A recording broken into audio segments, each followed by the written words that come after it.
السلام علیکم دوستو، تمام دوستوں کو herbal.pk میں خوش آمدید۔ دوستو، آج اس ویڈیو کے بارے میں آپ سے بات کرنے جا رہا ہوں، وہ ہے کیلشیم کی کمی۔ اس میں آپ کو بتاؤں گا کہ کیلشیم کی کمی کن افراد کو ہوتی ہے، کیلشیم کیا ہوتا ہے اور ان کو کن غذاؤں سے حاصل کیا جا سکتا ہے۔ تو چلیں سٹارٹ کرتے ہیں۔ آپ کے جسم میں جتنا بھی کیلشیم پایا جاتا ہے وہ زیادہ تر دانتوں اور ہڈیوں میں ہوتا ہے۔ خون میں بھی کیلشیم پایا جاتا ہے۔ آپ کی ہڈیاں بینک کا کام کرتی ہیں، جتنا کیلشیم آپ کھاتے ہیں وہ آپ کے بون بینک میں جمع ہو جاتا ہے۔ ہڈیوں کا بینک خون کو اتنا کیلشیم فراہم کرتا ہے جتنا اس کی سطح کو معمول پر رکھنے کی ضرورت ہوتی ہے۔ اگر آپ زیادہ نہیں کھائیں گے تو بون بینک خالی ہو جائے گا۔ ضروری بات یہ ہے کہ آپ کیلشیم والی خوراک کھائیں جو کہ خون کی سطح کو برابر رکھے اور ہڈی کے ذخیرے کو مضبوط بنائے۔ کیلشیم کی کمی سے کیا ہوتا ہے؟ کیلشیم کی کمی سے سب سے پہلے جسم میں ہڈیاں اور دانت متاثر ہوتے ہیں۔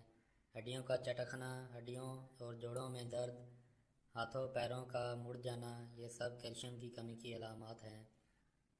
آج کل جدید طرز زندگی اور کیلوریز سے بھرپور غذاؤں، chocolate, cake, cold drink, junk foods کے باعث کیلشیم کی کمی ایک عام مسئلہ بنتی جا رہی ہے۔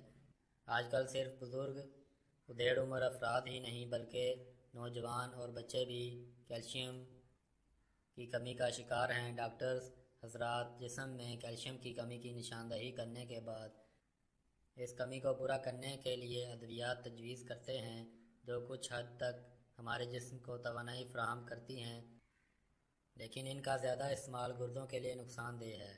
قدرتی طریقہ سے حاصل کردہ کیلشیم صحت کے لیے زیادہ فائدہ مند اور مفید ثابت ہوتا ہے۔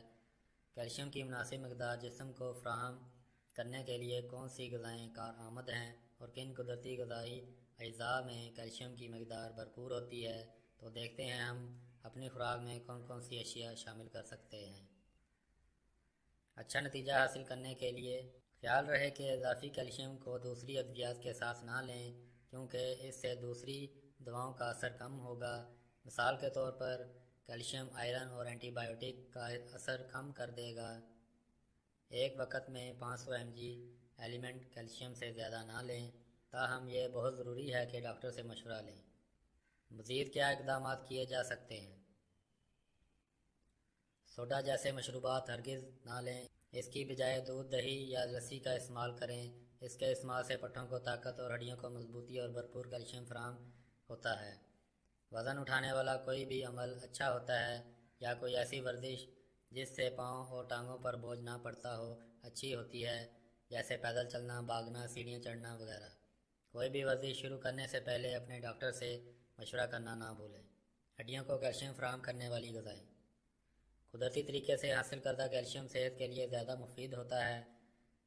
پتے دار سبزیاں نہایت فائدہ مند ہوتی ہیں۔ پھلیاں، دودھ، دہی، سامن مچھلی، بادام، پنیر، انڈا، پالک، مالٹے کا جوس۔ اضافی کیلشیم۔ جبکہ غذا کیلشیم لینے کا بہترین ذریعہ ہے، لیکن پھر بھی بعض اوقات اضافی کیلشیم کی ضرورت ہوتی ہے۔ کوئی بھی اضافی دوا شروع کرنے سے پہلے اپنے ڈاکٹر یا ماہر غذا سے رجوع لازمی کریں تاکہ وہ آپ کو کسی اچھی دوا کا انتخاب کروائے۔